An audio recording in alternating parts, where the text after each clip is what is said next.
All right, take it away, Majo. Okay, well, so happy to be here. Um, but yeah, we're gonna be talking about grief, and the way that I really got involved in grief was I just kept seeing a lot of clients that were experiencing loss, and I just felt like I had hit like my limit of knowledge. And honestly, I think just social media, seeing David Kessler, and I was reading. I think just kind of like some of the posts that he would have on social media. And then he had this course, it was 12 weeks to become a grief educator.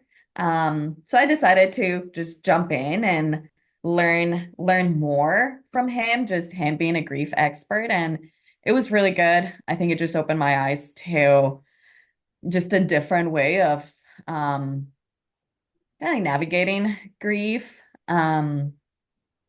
And then, yeah, just he actually just came out. If you want a resource, he just came out with this workbook, Finding Meaning.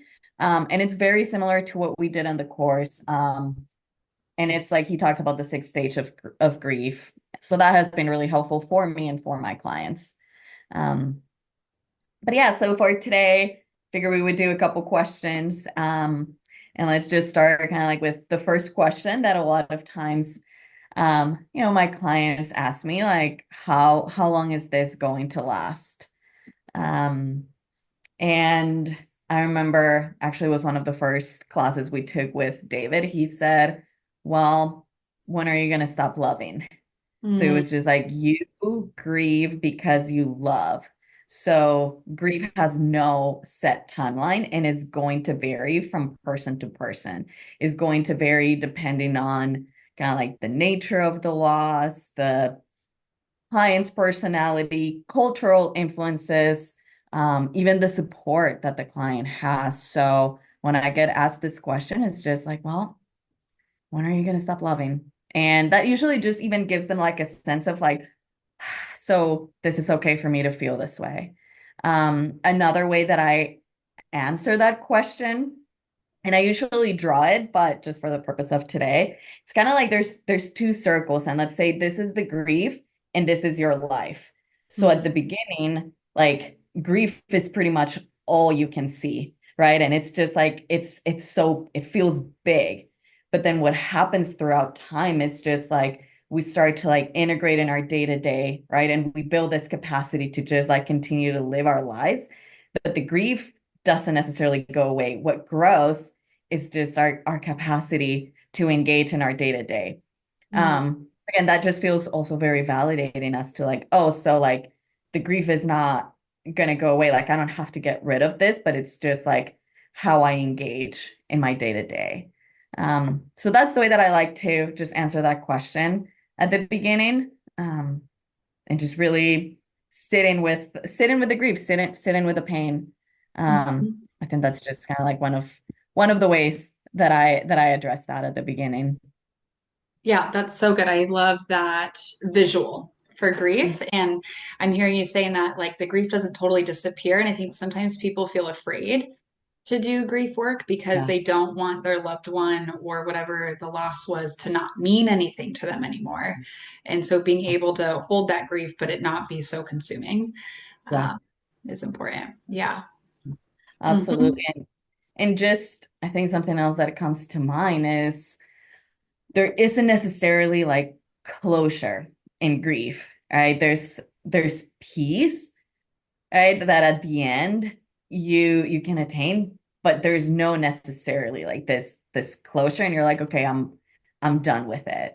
Mm-hmm. Right? So again, just that provides that even freedom to fall apart if you need it from time to time, to remember them, to like you were saying, just like I find meaning after the loss.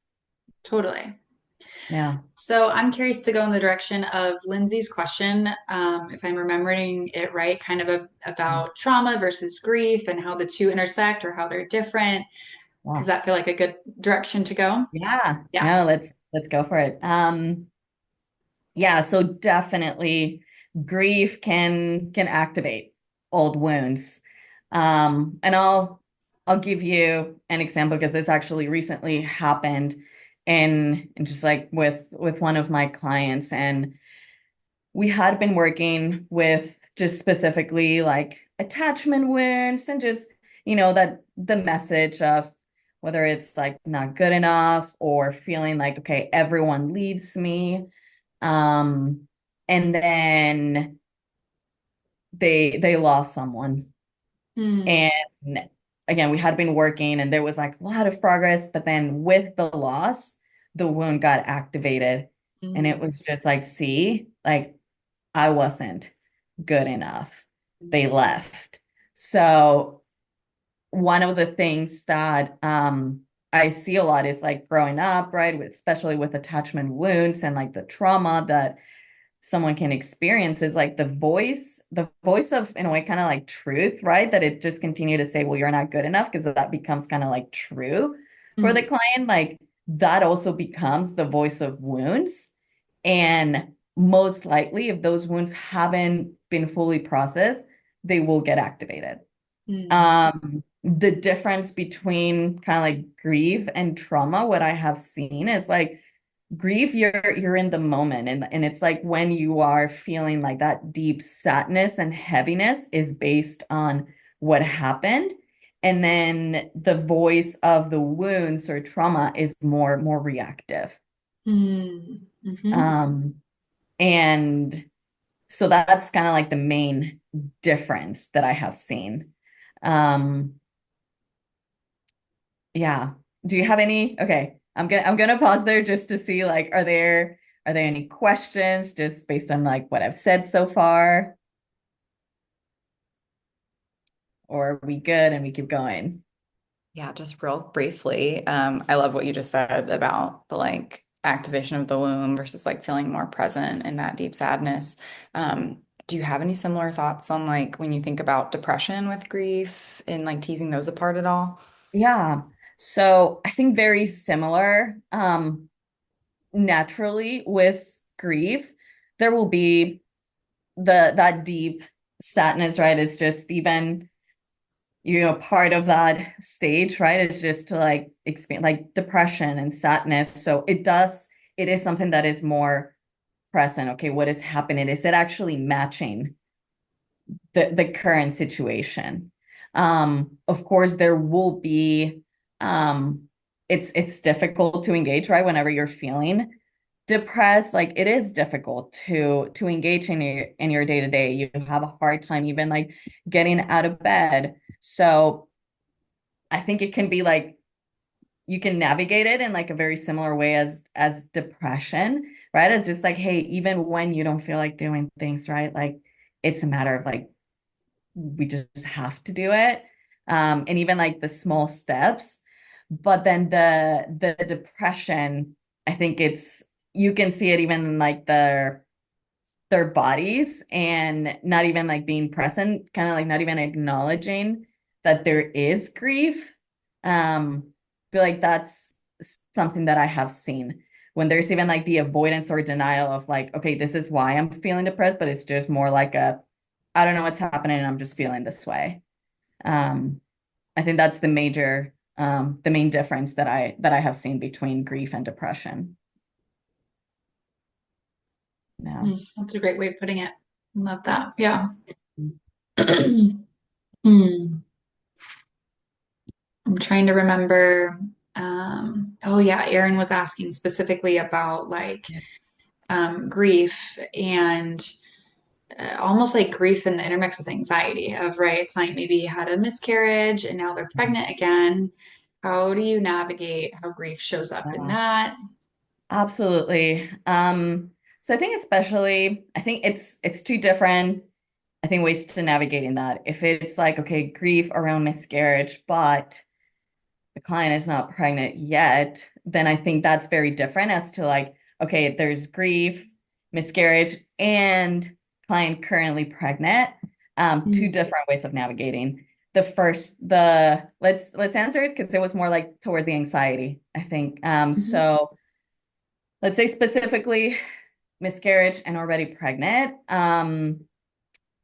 Trying to process something that heavy while pregnant, it's actually not something that is recommended, but it's just more so focused on the, hey, what can we do to make sure that your nervous system is more grounded, that there's more capacity to navigate through those like hard emotions, and more so doing if there's some probably kind of like maybe like an EMDR, more so Mm, focus on future template, right? How would you want to respond when, right? Thinking about like what you're anxious about, right? If there's like the anxiety of the loss, okay, well, how would you want to respond to that? If there's mm, like, maybe I don't want to get my hopes up, right? Or maybe like I don't want to start doing the nursery and just all those things. It's like, well, how would you want to respond and do like kind of like the EMDR future template is like a great resource. I've actually have done that, and it was at the end of the session, I was like, wow, that actually was like very powerful. It was like mm, a similar situation, like two miscarriages and just so it was like a very powerful experience. So that's something that I would recommend.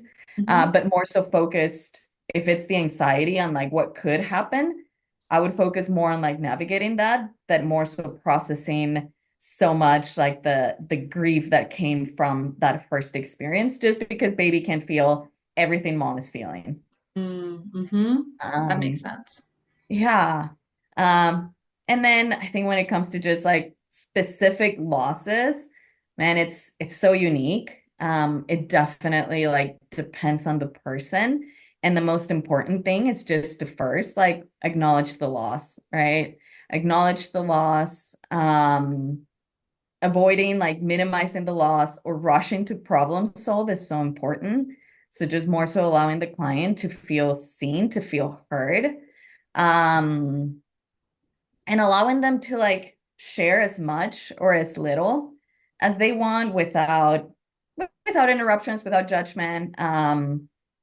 And we can even validate and normalize their feelings, right? It's okay to feel overwhelmed. It's okay to feel angry or even like numb. Like kind of like do like a brief psychoeducation of like grief, right? Grief shows up in many different ways.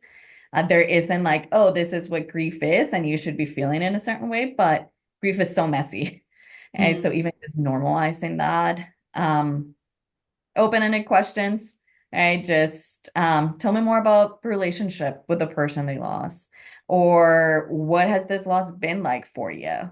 Um, Again, just making sure that you know instead of like assuming, okay, they lost a parent or they had a miscarriage or loss of a relationship, right? Just assuming, oh, that's hard. Just more so like, hey, how's this grief journey been for you?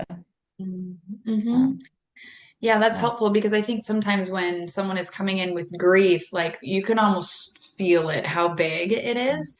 And like as therapists, I'm hearing you're saying like lean into that, open up the space for it. Whereas I think a lot of folks might feel overwhelmed and like, oh, I don't want to poke the bear and make it worse and make them cry. But you're saying like, hey, make room for that to be able to Yeah. happen. Mm-hmm. One of the most powerful in this course that I was taking, we used to meet, there were like hour and a half per week and just like have conversations with other students. And um, there was this one parent, and she said, you can't make me more sad than what I already am. So Mm, actually, like, ask me about my child. Right. So mm, that's something that I have seen. It was like a game changer, even for me and my clients, whenever they come in with a loss and just asking them about the person they lost. And not even just like, okay, how was it like the last few days? But just like, no, no, no, tell me about them. Like who were they? Like just, and there's something about that is just like, you get to share, like they get to share about this person that they love. yeah. Um, so you're not gonna make them more sad if they start crying. I'm like, well, I mean, I don't know if like you've experienced any loss, but that's just like part of it, right? Or even if they don't experience any emotion, just like they're sharing. Mm, Right. So I think that's just one of the first things to do. Like just ask them about their loss. yeah. Ask them. And outside of therapy, that's something that I've noticed and they've shared. It's like no one asks Mm-hmm. about the person they lost. Mm-hmm. Okay, so that's why I'm like, okay, then we do need to do that because it's a way of honoring their Mm, memories. So yeah, totally. you're not going to make them more sad. Yeah, that's helpful. I tell me if I'm understanding this right, but it's almost like rather than asking just or only questions focused on their grief, we're almost asking questions about their love. Who were they to you? What were they like as a person? What did you enjoy about them? Am I Yeah. understanding right? Absolutely. And you're talking, I mean, it's kind of like this listening, witnessing, there's talking. So, um, it's even like a way for them to process, Mm-hmm. right? And just like understanding, like, oh, this is why I'm grieving, Mm-hmm. right? It's just like this person, like whether it was like a parent or a friend, a sibling, a lot, like just like a loved one, right? Even like even a miscarriage, right? It's just like talk about it. It is so important to Mm-hmm. be able to share what did that person mean to them. Mm-hmm. Totally. Love that. So once we've acknowledged it and we're asking these open-ended questions, not just about their experience of grief, but like their experience of this person or what they lost, then what's next? Um, Yeah. Just asking even like kind of like assessing like the needs and what resources they have. I think that's important to even know. Like, well, what resources do you have right now? Like, do you have people in your life who've been there for you through this? So that's important to know. And then even asking them like, well, what would you kind of like want to address? What would you want to like, what's more important for you to focus on? Right? Mm, How can I best support you? Because we can come in and being like, okay, they're probably, have all these assumptions of like, well, grief, we need to go through, the stages and this and all of that. It is helpful, but it's also like, well, how can I support you? Right? What feels most important? hmm Um, so again, it's just more so like if I feel like David Kessler was very like, just listen to the person who's in front of you. I don't know how many times he said that. Just listen and witness. mm, And knowing that grief it's actually like a slower type of work, right? It's just like no need to rush to jump into like, okay, this client is like stuck and they need this, but it's like, no, no, no. Just meet them where they are. Um, and I think just like even like probably like avoiding any type of rushing, right? Offering solutions. They might not want a solution. Again, just remember people outside of therapy, like most likely are not asking them about their journey.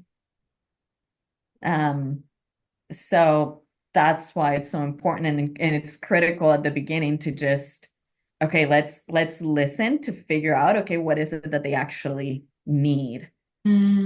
totally. Yeah, I Yeah. think there's like, I don't know if others relate to this, but kind of this feeling as a therapist, like I need to fix it or I need to have a solution or I need to make them better in some way. Otherwise, what am I doing?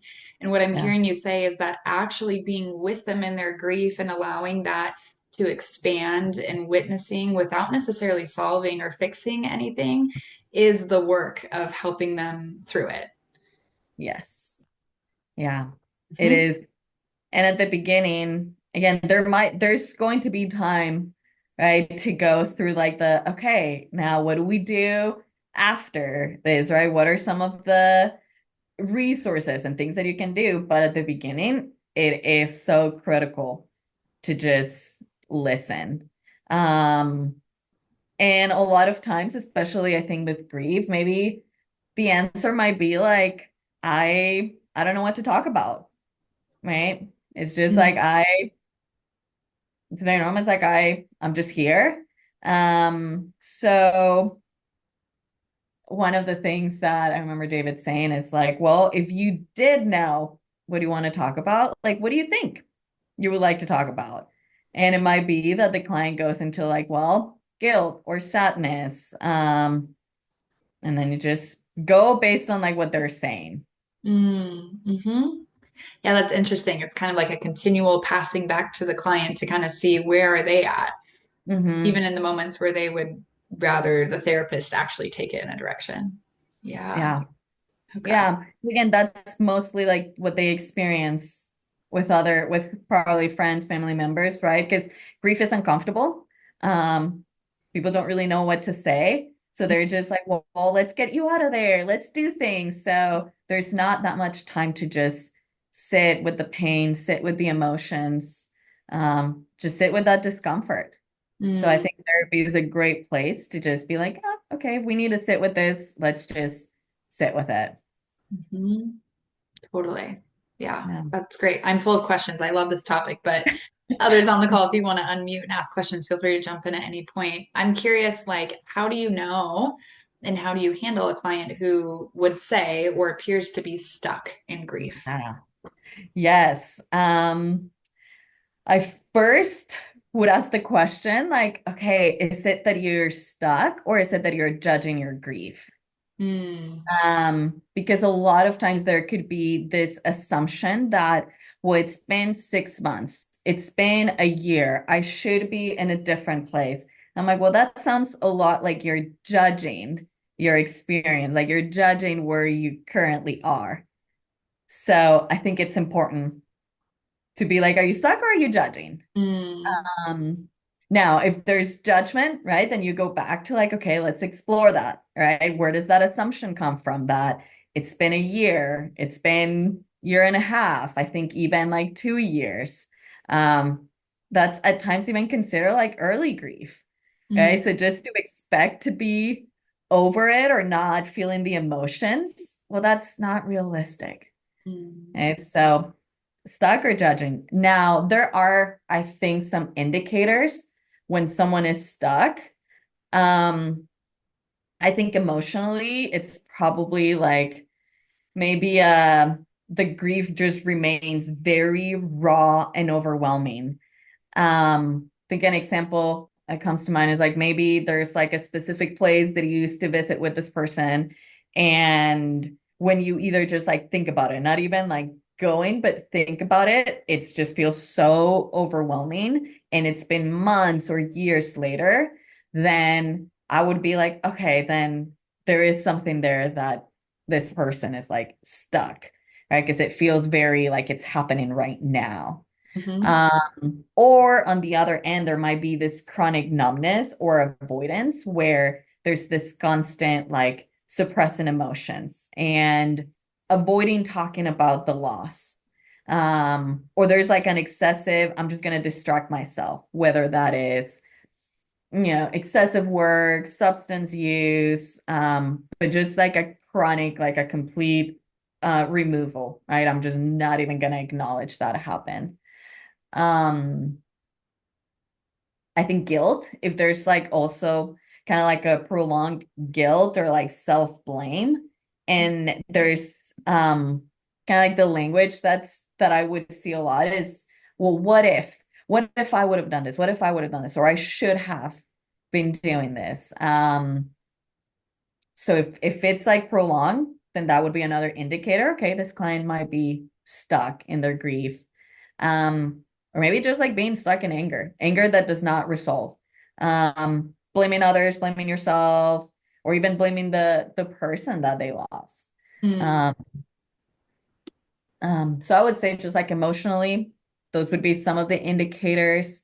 Um, Maybe even like behavioral would be difficulties re-engaging with life. Um, Maybe they avoid, there's this like avoidance of even having like meaningful relationships with others. Um, or there's just kind of like, no, I don't have any goals anymore. Um, or they're just like maybe hyper focus on the loss and they relive the loss.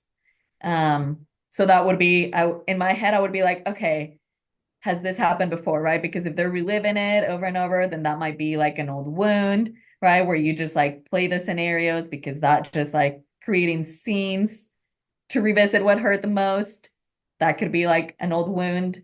mm, Um, yeah, I think I mm. feel like Totally. those are the ones that I see. Sorry, go ahead.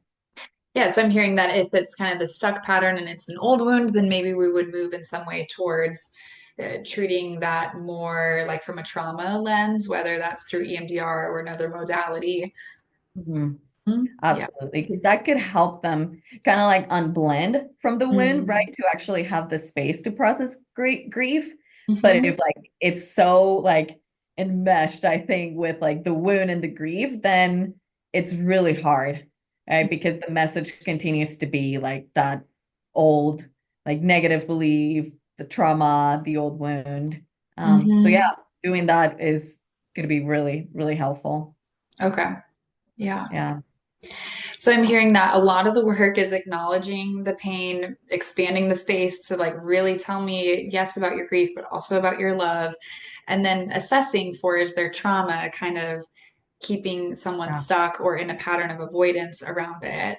Beyond Mhm. that, are there any interventions or exercises, or if you have a client who like loves having homework to do, are there any other things that you do or that you learned from David's training that you want to share with us? Yeah. Yeah, and I can actually, I'll send you.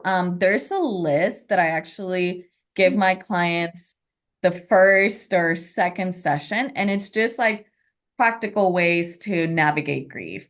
And it goes really from like even like, okay, if you want to distract yourself, right? Like go for a walk. So I kind of like give them that list. Um, and I'm like, hey, this is just recommendations, right? You don't have to do all of them. But one that I recommend a lot of times that it's part of that list is at the end of the day, list your wins. Even if it was like, I got out of bed today, that's a win. I ate breakfast today. Great, that's a win. Right. So those small steps, it's something that I'm always like, hey, let's start recording. Because that's in a way like an indicator of life, which means like, okay, life is gonna continue. The Mhm. pain is there, but life continues. So that's why that list of wins is so I find it like really important to do. Um, so that's like something that they can do at home. And like I mentioned, indicators of life, that could be another thing. So even just seeing like, okay, well, my hair keeps growing, my nails keep growing, um, the leaves are changing. So that's just like a reminder, right? Of like, okay, like, yes, there's the loss, but I'm not stuck in time. Like life continues to happen. Mhm. I feel like those are things that they could do Uh-huh. probably like as homework. Yeah, totally. As you're saying that, it kind of sounds like the indicators of life. I've never heard that like terminology, but it makes sense. Going back to your initial example of like the two circles of like helping them to be aware of how life is expanding. And yes, we have this big grief. Also, there's life happening. Yeah. That. Yeah, absolutely. Um, but yeah, I'll send you that list. That way you can like also share it Yep. um with with everyone. Because I do find it helpful and I have a lot of clients just being like, it's easy. It's not like, okay, you have to sit down and think about this, but it's just like things that you probably already do, but just being more aware and intentional of like, oh, this is why I'm doing this. Like this is why it's helping. Mm-hmm. Totally. That's great. Yeah. Yeah. Um, do you guys have any other questions? I'm like trying to think, what else do I do?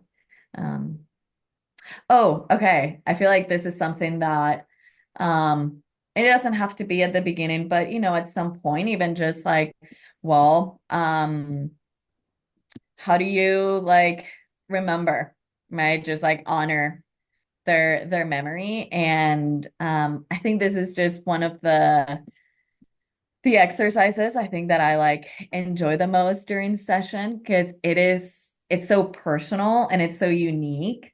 And I always encourage like just be creative. There's no right or wrong answer. Um, so there can be some like personal rituals, right? Like create a memory box or a journal where you kind of like, okay, gather pictures, the letters or items that remind you of this person, right? Put it somewhere where when you see it, there's just this like, man, like I love them, right? And it's what and it's probably going to be still like hard, but this is just like their memory in one place. Um, it could be here in the office, we have these like remembrance stones, and engraved it says like until we meet again.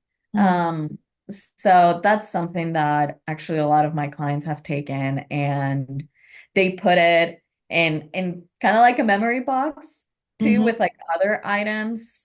Um, so this is a part to like be creative. There's no right or wrong answer for this. Cook their favorite meal. Um, and maybe like reflect on them, right? Think about them. And that's what I'm saying. Like, this is probably something to do, maybe like not right away, uh, mm, but just like months later. Um, yeah. Um, get tattooed. Like, it's literally just like make it as personal. Like, there's no right or wrong, but this is just something that even like thinking about them is like what would put a smile on their face, mm, mhm, and just doing something that you're like, I know this would make them happy. mm. Yeah, that's sweet. Yeah. Lindsay, did you have a question? Um, well, I'm just loving this. That's just I wanted to put that out there. But as you were talking about like things to take home or interventions and stuff like that, love this idea of moving through grief that you're talking about, like doing. I feel like there's so much power in doing something, whether it's cooking a meal or whatever it might be. So I'm grateful you were sharing about that. A friend of mine shared a book. I just looked it up on Amazon. It's actually on sale. It's called Healing After Loss. And it's kind of a cool little just daily meditation. So I just wanted to share that with you guys because at the top it's like a little quote, and then there's like a couple paragraphs, and the bottom has like a reflection mantra or prayer, however you want to think of it. And sometimes that's nice. I just find it to be really relatable the way that it's written. I think she really speaks really vulnerably from her own experiences of grief and loss. So I just wanted to like throw that out there while we were talking about resources. Yeah, that's so good. I feel like right now that you mentioned that, like her sharing from her experience, obviously, with like self-disclosure, we need to be careful. But if it's in a specific loss and it is something that you've been through it, and hey, this person, I feel like sometimes kind of like, well, no one can relate to this. There can be power in just briefly sharing, like, no, like I can relate to you. Mm, And that in itself, I have found to be really healing. Um, I've had opportunities to just very, very briefly validate and affirm mm, different clients based on a loss that I experienced, and that has been for them. It's like, oh, you do understand, and mm, that has opened even the door to just be like, okay, so then you know what it's like, and that just like helps them to even like talk more about it. So if you see that, it fits with your client, and what they're talking about, just not making it about you, but just like as a way of like affirming, hey, you're not alone. Because in grief, that's the thing, people can feel like it's just me. mm. Um, I have found that to be really helpful, actually. That's helpful to know because I feel like there's a lot of caution that we're told to have around self-disclosure and really keeping the focus on the client. But it sounds like there's a different kind of joining that you can do with the client if it is a loss specifically that you relate to, that helps maybe set them at ease and feel a little bit more seen and like they don't have to explain all of it, but you kind of already get it. Yeah. Yeah. Yeah. I could see how that would be really powerful. Yeah. Yeah, those sessions they've been really, really powerful. So yeah. Totally. Yeah, Yeah. sometimes like when clients are sharing about their grief, it just you feel it and you let like the tears come up and that can be meaningful to the client, but also like those tears when you relate to their specific pain, like hold a different weight. And I think sometimes clients being able to see that the depth of that is really special. Yeah. Yeah, totally. Absolutely. Well, I want to make sure that we have time to transition into whatever the rest of the day holds. Is there anything else, Majo, that you're wanting to share with us? And then maybe close out with how people can find you or connect with you, whether they have a client who they want to send your way or they want to consult with you.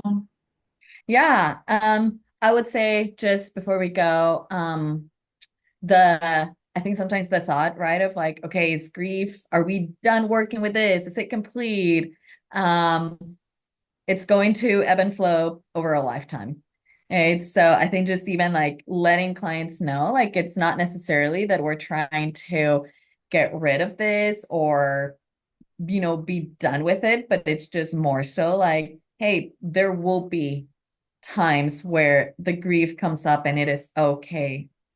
Mm, Right. So it's not linear and it's the emotions are gonna come up from time to time. So even just like validating and normalizing that.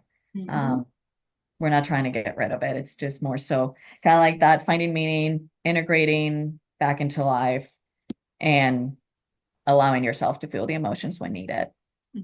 That's good. I love that. Yeah. Yeah. Yeah. But yeah, like I said, I do so far. I mean, I've enjoyed working with grief. So if you have clients that you're like, I don't know what to do, I mean, feel free even to like, if you want to like email me or ask questions. Um, Ellie, I don't know if you will send that or do you want me to Huh? say it? I will, yeah, you can say it here and then I'll make sure that where we're posting this video, there's your contact. Okay. Mm-hmm. Yeah. So my email is majo@storiescounseling.com. And then I will start to be more active on my social media, but you can also find me on social media. Majo Birdsall Therapy. Mm-hmm. Um, and yeah, I love working with this. I have found it to be like a very rewarding type of work, just meeting the clients where they are, and just kind of like creating a space where they can feel comfortable and sharing. Mm-hmm. It's been a very rewarding experience. So Yeah, yeah. that's awesome. Well, thank you so much for sharing your heart and your wisdom here with us. I feel like so encouraged after hearing all of this. The one bit that I'm like really going to hold close is what you shared about that gal who said like you're not going to make me more sad than I already am. That's like wow, so true and kind of gives me encouragement to continue leaning into those places of grief. So, thanks so much for your time Oh, and thank you for having me. everyone next time. Yeah, of course. All right. Bye, guys. Have a good rest of your day. Bye.